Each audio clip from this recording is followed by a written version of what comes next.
Alright, hello. So, our table is broken, so I want to make this video as quick as possible. So I was encountering this issue where it wasn't totally obvious to me how to sort of manipulate and toy with multiple frames in Toon Harmony. So I thought, why not just help somebody out?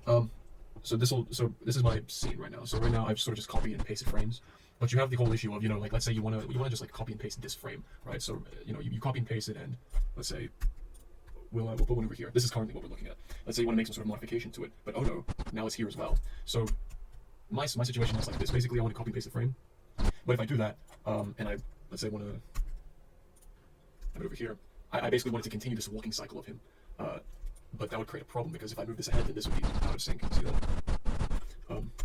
So there's a way around this. In Toon Boom, you have to treat these drawings. You can have them behave as separate drawings on separate layers, right? They'll only be manipulated if they're in the same. They'll only be synced if they're in the same layer. So how would you do this? With three things in my case. So let's say we have our frames that we want to use, and we want to cycle them and copy them to the next frame. So we'll click here, and we'll select duplicate selected layers, and that'll make effectively all these other layers that I made. This was the original one, and these were the non-original ones. And what I did is that I repositioned them so that they would be away from the original ones, so they wouldn't overlap like this, without reoccurring or just overlapping frames. What I did after that was that, let's say we have the same thing with this. So she's walking in, and the way I did this was by. So well, okay, let's count this guy.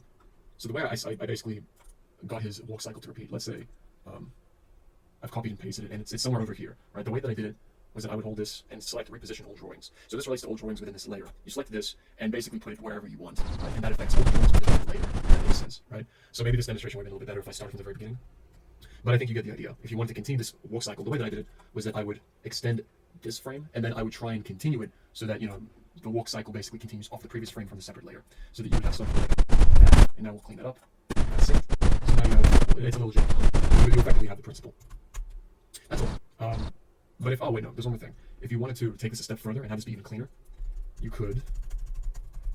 So what I had here, I had the same thing with this other character. So she starts walking onto the screen sometime around the beginning. Oh, I gotta fix it up. Never mind. Oh yeah, so she appears. She's walking along, and her cycle is continuing across the layers using the technique that I showed you. But then what I did after that is that I selected all the layers that relates to her and her movements, and because they're still being treated like separate drawings, I selected merge layers, and then that gave me just one separation. So that's all I have to say. Hope you found this useful, and yeah.